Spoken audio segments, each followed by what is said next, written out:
प्रवासी राजस्थानी दिवस को लेकर के प्रोटोकॉल ड्यूटी के तहत 50 RAS अफसरों की ड्यूटी लगा दी गई है और ये पूरी सूची आपकी स्क्रीन पर प्रोटोकॉल और कोऑर्डिनेशन के लिए लगाई ये ड्यूटी BIP आयुक्त को तमाम सेवाएं यहां पर सौंप दी गई है। BIP आयुक्त 8 दिसंबर को अपनी उपस्थिति देंगे। कार्मिक विभाग ने तमाम आदेश जारी किए। तो ये तमाम आदेश की सूची आपकी स्क्रीन पर तकरीबन 50 RAS अधिकारियों की ड्यूटी लगा दी गई है। जैसा कि 10 तारीख को प्रवासी राजस्थानी दिवस सेलिब्रेट किया जा रहा है और उसी के तहत तमाम तैयारियां चरम पर है। BIP आयुक्त को तमाम सेवाएं यहां पर सौंपी गई है। किसी भी तरह से जो है हालात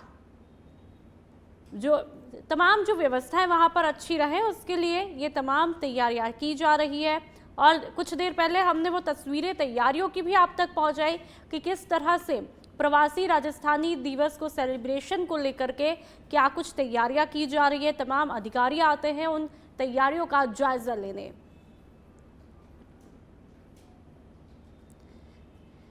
तो ये एक एक करके तमाम 50 RAS अधिकारियों के नाम है जिनकी ड्यूटी लगा दी गई है।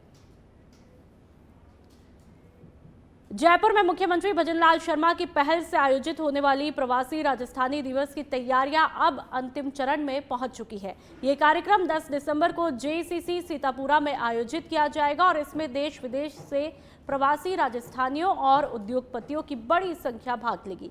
अब तक करीब 8,700 से ज्यादा लोगों ने पंजीकरण कराया है। मुख्य सचिव V श्रीनिवास और उद्योग और वाणिज्य विभाग के ACS शिखर अग्रवाल ने कार्यक्रम स्थल का निरीक्षण किया। ग्रीनरी, सजावट, साफ सफाई और मुख्य समारोह हॉल की तैयारियों का जायजा लिया गया। आयोजन स्थल पर राजस्थान की संस्कृति और विरासत को दर्शाने के लिए प्रगति पथ तैयार किया गया है। मुख्यमंत्री ने इस ऐतिहासिक कार्यक्रम का उद्देश्य प्रवासी राजस्थानियों को अपनी जड़ों से जोड़ना और प्रदेश के विकास में उनकी सक्रिय भागीदारी सुनिश्चित करना बताया। इसके अलावा पर्यटन स्थलों और विरासत भवनों के भ्रमण के लिए नोडल अधिकारी भी नियुक्त किए गए हैं। ये कार्यक्रम राजस्थान की उपलब्धियों और सांस्कृतिक धरोहर को दिखाने का महत्वपूर्ण अवसर साबित होगा। फलौदी में आज प्रदेश के उप मुख्यमंत्री दिया कुमारी विभिन्न कार्यक्रमों में शामिल हुए। सुबह उन्होंने लोहावट विधानसभा क्षेत्र के ढिलाड़ा गांव में आयोजित विवाह समारोह में शिरकत की। इसके बाद में जंभेश्वर नगर पहुंचकर क्षेत्रीय विधायक मास्टर पब्बाराम बिश्नोई के बड़े भाई बीरबल राम बिश्नोई के निधन पर चल रही शोक सभा में उपस्थित होकर परिवार को ढाढ़स बंधाया। उन्होंने दिवंगत की तस्वीर पर पुष्प अर्पित करके श्रद्धांजलि दी। इस मौके पर उप मुख्यमंत्री ने मीडिया से बात करते हुए कहा कि फलौदी के विकास को लेकर के एक नया प्लान तैयार किया है जिसे जल्द ही धरातल पर लागू किया जाएगा।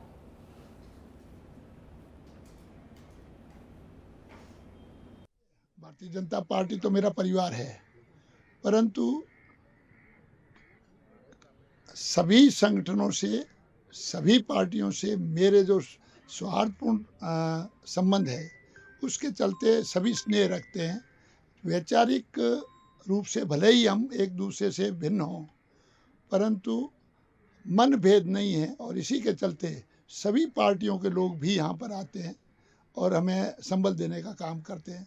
मैं उन सभी का बहुत बहुत धन्यवाद ज्ञापित करता हूँ कि इस दुख की घड़ी में आकर के हमें संबल प्रदान किया। आज शोक सभा में तो मैं आई हूँ और पूरे परिवार को संवेदना व्यक्त करती हूँ और गाँव वालों से भी मिली, कुछ यहाँ की जो विकास के कार्य हैं उनके बारे में भी चर्चा हुई। ज्ञापन भी आए हैं तो बिल्कुल उस पर कार्रवाई हम लोग तुरंत करेंगे। जयपुर पुलिस कमिश्नर सचिन मित्तल के निर्देश पर चला ऑपरेशन धरपकड़ सुबह 5 बजे शुरू हुआ। अभियान में स्नेचिंग के चालान शुदा अपराधियों के ठिकानों पर दबिश दी गई। पूरे शहर में 1074 जगहों पर कार्रवाई होती है। कुल 327 अपराधी गिरफ्तार किए गए। विशेष आयुक्त राहुल प्रकाश के सुपरविजन में पुलिस टीमों की ये कार्रवाई देखने को मिलती है। तो 43 संदिग्ध वाहन जब्त किए गए। तस्वीरें जयपुर की। विशेष आयुक्त राहुल प्रकाश के सुपरविजन में ये कार्रवाई होती है। कार्रवाई की लगातार तस्वीरें आपको दिखाई। ऑपरेशन धरपकड़ यहां पर चलाया जाता है।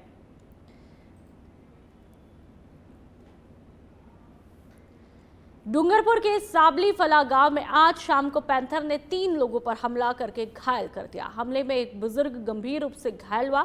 लोगों के शोर मचाने पर पैंथर खेतों से होते हुए जंगल की तरफ भाग खड़ा हुआ। घायलों को 108 की मदद से जिला अस्पताल पहुंचाया गया, जहां पर उनका उपचार जारी है। तो तस्वीरें आप देख सकते हैं कि किस तरह से यहां पर अफरा तफरी देखने को मिलती है। एक बुजुर्ग गंभीर रूप से जख्मी हो जाता है। ब्लर करके हमने ये तस्वीरें दिखाई क्योंकि पैंथर ने यहां पर अटैक किया है और ऐसे में आप ये तस्वीरें देख लीजिए कि बुजुर्ग किस तरह से दर्द से कराता हुआ दिखाई देता है और 3 लोगों पर हमला किया है लगातार। चाहे उदयपुर हो या फिर डूंगरपुर हो, वहां पर पैंथरों का आतंक दिन ब दिन बढ़ता ही जा रहा है। 108 पे फोन आया कि साबड़ी फला ये ग्राम पंचायत गामड़ी आड़ा में ये पैंथर ने 3 लोगों पे हमला कर दिया यूँ करके। तो हम वहाँ पे मौके पे गए तो 2 जने का मतलब ये डंक मारे थे। एक के हाथ पे मारा था और एक पे गले में मारा था और एक बुजुर्ग था उसके मुंह पे पूरा मतलब हो गया। तीनों घायल टाइप पड़े हुए थे। तीनों को लाए गामड़ी आड़ा सीएचसी में लाए, उनको प्राथमिक उपचार कराया। उपचार कराने के बाद में तीनों को रेफर कर दिया है। रेफर करा के यहाँ जिला हॉस्पिटल डूंगरपुर में हमने तीनों को एडमिट करा दिया और एक बुजुर्ग है उनको ये ज़्यादा घायल है। जयपुर में गृह रक्षा विभाग का 63वां स्थापना दिवस केंद्रीय प्रशिक्षण संस्थान में उत्साहपूर्वक आयोजित किया गया। समारोह में मुख्य अतिथि डीजी मालिनी अग्रवाल ने राष्ट्रीय ध्वज फहराया और परेड की सलामी ली। कार्यक्रम के दौरान गृह मंत्री अमित शाह, विभागीय मंत्री बाबूलाल खराड़ी और अन्य गणमान्य व्यक्तियों के द्वारा भेजे गए संदेशों का पठन भी किया गया। समारोह में साल 2024 के लिए डीजीसीडी कमेंडेशन डिस्क प्रदान किए गए, जिनमें समादेष्टा स्वाति शर्मा को सिल्वर डिस्क और प्लाटून कमांडर सत्यनारायण देवड़ा सहित कई कार्मिकों को ब्रॉन्ज डिस्क भी मिली। तो वही स्थापना दिवस 2025 पर 21 अधिकारियों, कार्मिकों और स्वयंसेवकों को प्रशस्ति पत्र और प्रशस्ति डिस्क से सम्मानित किया गया। राजस्थान के लिए गौरव की बात है कि गृह मंत्रालय ने 5 अधिकारियों सहित कुल 9 कार्मिकों और स्वयंसेवकों को राष्ट्रीय पदकों के लिए चिन्हित किया गया है, जिन्हें आगामी कार्यक्रमों में प्रदान किया जाएगा।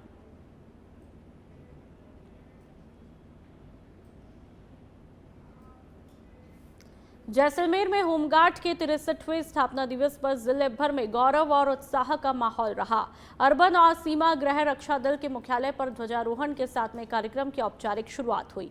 सीमा गृह रक्षा परेड ग्राउंड में आयोजित समारोह में जैसलमेर विधायक छोटू सिंह भाटी मुख्य अतिथि रहे। उन्होंने जवानों को सलामी दी और होम गार्ड के लिए नई बैरक निर्माण की घोषणा की। डेप्यूटी कमांडेंट दौलत सिंह ने अतिथियों का माल्यार्पण करके स्वागत किया। कार्यक्रम में उत्कृष्ट सेवाओं के लिए कई जवानों को प्रशस्ति पत्र देकर के सम्मानित किया गया। अंत में परिसर के मंदिर में पूजा अर्चना की गई और वृक्षारोपण करके पर्यावरण संरक्षण का संदेश दिया गया। ये हमारे भारतवंश का एक बहुत बड़ा फोर्स है जो आंतरिक और सीमांत दोनों की रक्षा करता है। आज के दिन मैं इस पूरे फोर्स को बहुत बहुत बधाई देता हूँ, बहुत बहुत साधुवाद देता हूँ कि ये फोर्स सीमांत ही नहीं, हमारे अंदर शहरों और बड़े कस्बों की भी अनुशासनात्मक सेवा करता है। ये विशेषकर आज ही के दिन 1962 में इस बड़े फोर्सेस का स्थापना दिवस है और इस स्थापना दिवस पर विशेष हमको भी दोनों जनप्रतिनिधियों को बुलाया, सम्मान के साथ में इस डे में जिस हिसाब से जो आयोजन और जो सोच थी वो एक देश सेवा की, आम जन के अनुशासन की, और हम फोर्सेज भी अनुशासनात्मक होकर इस देश की सेवा में 4 चांद लगाएं। ऐसी सोच के साथ मेरा यही फोर्स वासियों से निवेदन है कि आप तन और मन और अनुशासन के हिसाब से इस मातृभूमि के सीमांत और पूरे मुख्यालयों पर अच्छी सेवा दें और आने वाले समय में इस फोर्स का भविष्य उज्जवल हो। टोंक जिले के मनीष जैन को किडनी ट्रांसप्लांट के लिए प्रधानमंत्री राष्ट्रीय राहत कोष से 3 लाख रुपए की आर्थिक सहायता स्वीकृत की गई है। लंबे समय से गंभीर किडनी रोग से जूझ रहे मनीष के परिवार की आर्थिक स्थिति बेहद कमजोर थी और इलाज का खर्च उठाना उनके लिए लगभग असंभव हो चुका था। ऐसे में परिजन टोंक सवाई माधोपुर सांसद हरीश चंद्र मीना से मिले, जहां पर जिन्होंने मामले को तुरंत संवेदनशीलता से लेते हुए पीएमओ तक पहुंचाया और विशेष आग्रह करके राहत कोष से राशि स्वीकृत करवाने के प्रयास शुरू किए। सांसद मीना की लगातार कोशिशों के बाद में पीएमएनआरएफ ने 3 लाख रुपए की सहायता मंजूर की है, जिससे अब मनीष का ट्रांसप्लांट उपचार सुचारू रूप से आगे बढ़ेगा। परिजनों ने सांसद मीना के प्रति गहरा आभार व्यक्त किया है।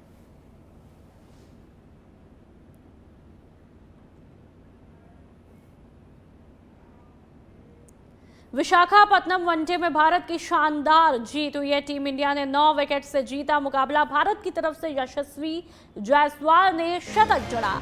ये जायसवाल का पहला वनडे शतक है। रोहित शर्मा 75 रन बना करके आउट हुए। विराट कोहली ने 65 रन की नाबाद पारी खेली। दक्षिण अफ्रीका की तरफ से क्विंटन डिकॉक ने शतक लगाया। भारत की तरफ से यशस्वी जायसवाल ने शतक जड़ा है और ये जायसवाल का पहला वनडे शतक रहा। रोहित शर्मा 75 रन बनाकर के आउट हुए। तो लगातार आपको बता रहे हैं, तो वही विराट कोहली ने 65 रन की नाबाद पारी खेली। दक्षिण अफ्रीका की तरफ से क्विंटन डिकॉक ने भी शतक लगाया। और अब बालोतरा से खबर, जहां पर बालोतरा बाड़मेर के गुड़ामालानी में प्रधान और एसडीएम के बीच में नोकझोंक का मामला देखने को मिला है। गुड़ामालानी बीजेपी प्रधान बिजलाराम और गुड़ामालानी एसडीएम के बीच में जम करके बहस हुई। प्रधान बोले मेरी कोई नहीं सुनता, एसडीएम बोले इस्तीफा दे दो। गुड़ामालानी क्षेत्र के किसानों के संबंधित कई बार एसडीएम को प्रधान ने समस्या बताई, लेकिन किसी भी तरह से कोई सुनवाई नहीं होती है। पिछले काफी समय से बीजेपी के प्रधान चल रहे हैं। स्थानीय विधायक और राज्य मंत्री के विश्नोई से नाराज है। गुड़ामालानी बीजेपी प्रधान और गुड़ामालानी एसडीएम के बीच में नोकझोंक सोशल मीडिया पर जम करके वायरल है। ये वीडियो लगातार सोशल मीडिया पर वायरल है। गुड़ामालानी बीजेपी प्रधान और गुड़ामालानी एसडीएम के बीच में नोकझोंक सोशल मीडिया पर वायरल। बालोतरा से एक खबर, और आप देख सकते हैं ये वीडियो, जिसमें नोकझोंक का अंदाजा भी लगाया जा सकता है कि जम करके बहस यहां पर होती है।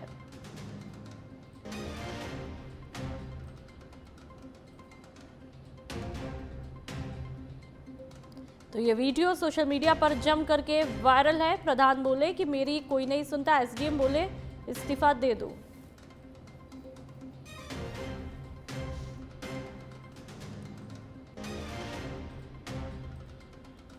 तो लगातार ये बहस चलती ही रहती है।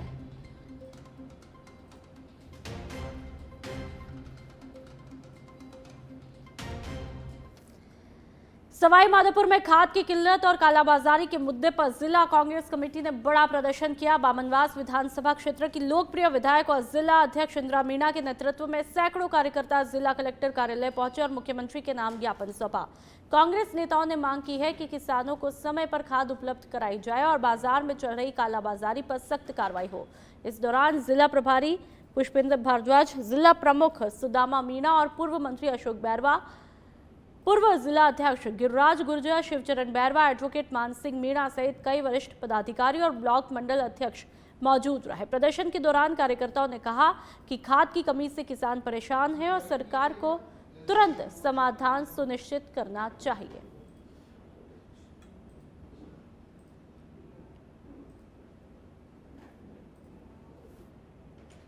राजस्थान के एकमात्र हिल स्टेशन माउंट आबू में बढ़ती ठंड के बीच में थाना पुलिस ने बेहद मानवीय कदम उठाया है। सीतावन इलाके में रहने वाले जरूरतमंद परिवारों को ठिठुरन से राहत दिलाने के लिए थानाधिकारी दलपत सिंह ने एक निजी संस्थान के सहयोग से ऊनी कंबल वितरित किए। दलपत सिंह खुद मौके पर पहुंचे और एक एक परिवार को हाथों से कंबल सौंपे। अचानक बड़ी सर्दी में परेशान गरीब परिवारों ने इससे बड़ी राहत बताते हुए पुलिस प्रशासन और संस्था का आभार जताया। कई लोगों ने कहा कि ऐसे समय में मिली ये मदद उनके परिवारों के लिए बेहद जरूरी थी। माउंट आबू पुलिस की ये संवेदनशील पहल अब पूरे क्षेत्र में चर्चा का विषय बनी हुई है और इसे सामाजिक जिम्मेदारी का मजबूत उदाहरण भी माना जा रहा है।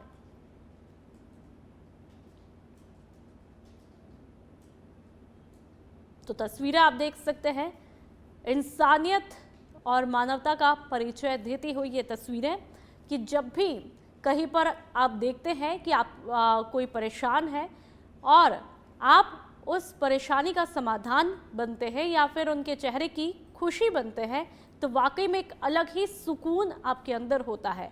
और ये तस्वीरें एक सेटिस्फेक्शन वाली, एक मानवता का परिचय देने वाली, एक इंसानियत का उदाहरण देने वाली ये तस्वीरें हैं। और किस तरह से, जिस तरह से ठंड चरम पर है और ऐसे में यहाँ पर स्थानीय लोगों को कंबल भेंट की जाती है, पुलिस की एक मानवीय पहल देखने को मिलती है। अवैध मादक पदार्थों के खिलाफ चल रहे विशेष अभियान के तहत भीनमाल पुलिस ने एक बड़ी कार्रवाई को अंजाम दिया। पुनासा सरहद पर सायकालीन गश्त के दौरान नाकाबंदी में एक संदिग्ध बाइक को रुकवाया गया। तलाशी में बाइक सवार युवक और महिला के पास से 1 किलो 508 ग्राम अवैध डोडा पोस्ट बरामद हुआ। इसके बाद में पुलिस ने दोनों तस्करों अशोक कुमार विश्नोई और चौथी देवी पत्नी धर्माराम विश्नोई निवासी गुदारू की ढाणी दाता सांचोर को गिरफ्तार किया। कार्रवाई जालौर एएसपी मोटाराम गुदारा के निर्देशन और थाना प्रभारी गनी मोहम्मद के नेतृत्व में गठित टीम के द्वारा की गई। तस्करी में उपयोग मोटरसाइकिल भी जब्त की गई। मामले की जांच अब बागुड़ा थानाधिकारी बलदेवर राम के सुपुर्द है, जो कि अवैध खरीद फरोख्त की कड़ियों की जांच कर रहे हैं।